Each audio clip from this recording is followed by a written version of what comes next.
दोस्तों, एक बार फिर से आप लोगों का स्वागत है आपके अपने YouTube चैनल जिसका नाम है coach care centre Anand Vihar.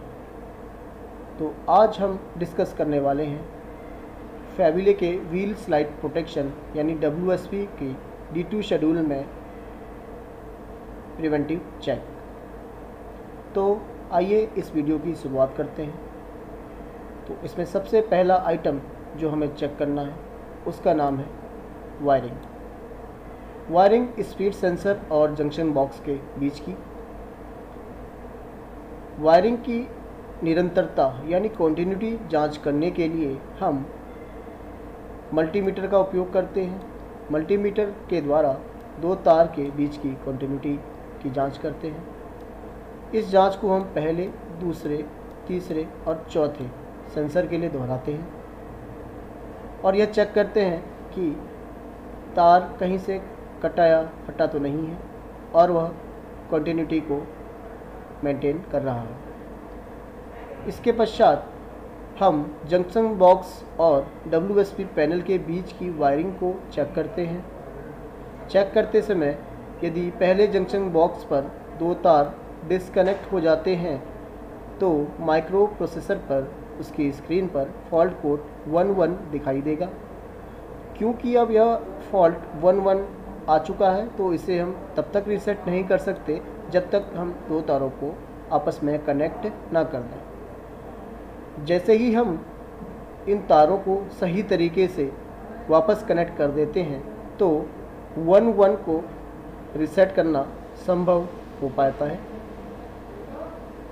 और इसी प्रकार हम दूसरे, तीसरे और चौथे जंक्शन बॉक्स के लिए इस प्रक्रिया को दोहराते हैं। दूसरे जंक्शन बॉक्स में यदि वायरिंग से रिलेटेड प्रॉब्लम है तो फॉल्ट कोड आता है 21 और यदि तीसरे जंक्शन बॉक्स में यह प्रॉब्लम है तो 31 और यदि चौथे जंक्शन बॉक्स में प्रॉब्लम है तो 41।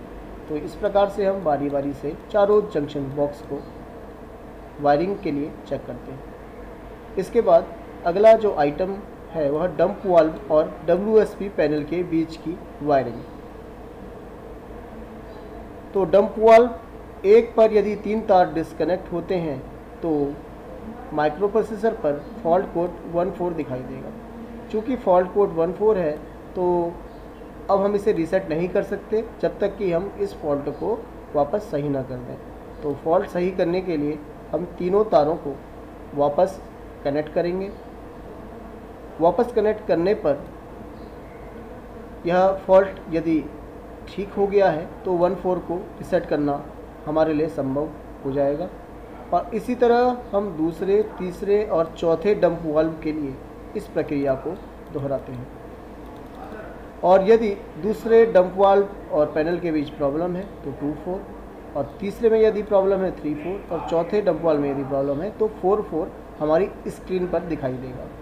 तो इसी प्रक्रिया को हम वापस दोहराएंगे और हमारा पहला, दूसरा, तीसरा और चौथा डंप वाल्व इस प्रक्रिया के अंतर्गत वायरिंग में चेक हो जाएगा। इसके बाद हम जो दूसरा आइटम है वह है K5 रिले, जो कि एक कोच पर एक लगा होता है। उसको चेक करने के लिए हम उसकी टाइमर सेटिंग को चेक करते हैं और जिसकी निर्धारित सीमा 2 मिनट है। अगला आइटम जो हम चेक करते हैं वह है प्रेशर स्विच।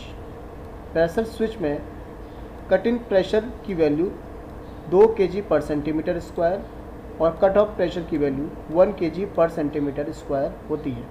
यानी कि यदि प्रेशर 2 kg/cm² हो जाता है तो WSP सिस्टम में पावर सप्लाई ऑन हो जाती है और यदि प्रेशर 1 kg/cm² हो जाता है तो WSP पैनल की पावर सप्लाई चली जाती है। उसके बाद अगला आइटम स्पीड सेंसर, जो कि एक कोच में 4 लगे होते हैं।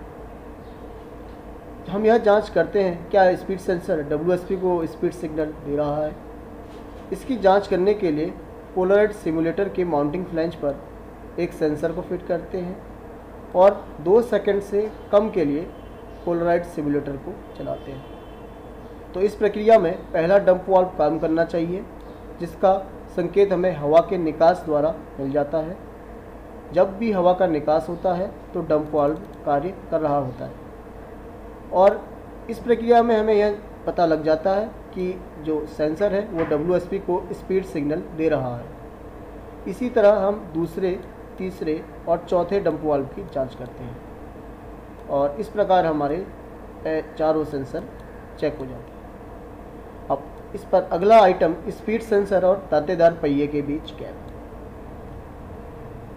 यह जांच करने के लिए हम फीलर गेज का उपयोग करते हैं, और जो निर्धारित गैप दिया है वह 0.9 से 1.4 मिलीमीटर होना चाहिए, और फीलर गेज द्वारा हम यह चेक कर लेते हैं कि यह 1.4 से ज़्यादा तो नहीं है या 0.9 मिलीमीटर से कम तो नहीं है, और यह स्पीड सेंसर गैप हम चारों सेंसर के लिए चेक कर लेते हैं।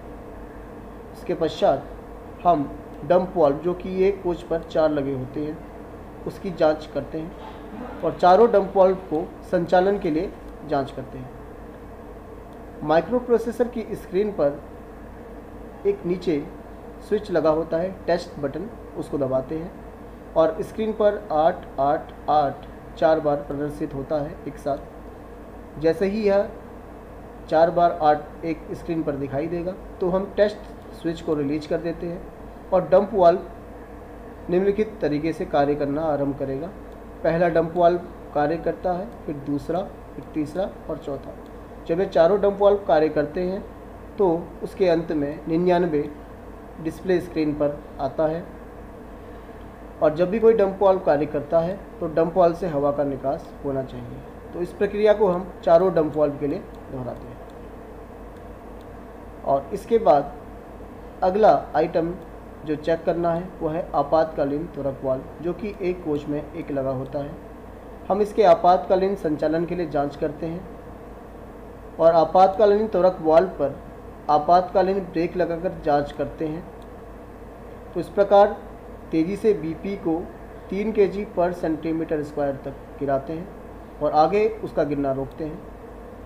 इमरजेंसी ब्रेक लगने से क्षणिक वायु निकास होना चाहिए, और यह स्वचालित रूप से बंद भी हो जाना चाहिए।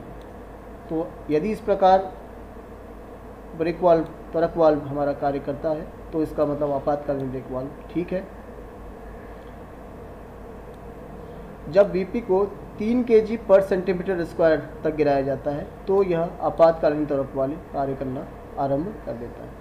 तो इस प्रकार आपने देखा कि फैबुले के D2 शेड्यूल में कौन कौन से प्रिवेंटिव चेक रहते हैं, और इस तरह की वीडियो देखने के लिए आप हमारे चैनल को लाइक करें, शेयर करें, सब्सक्राइब करें।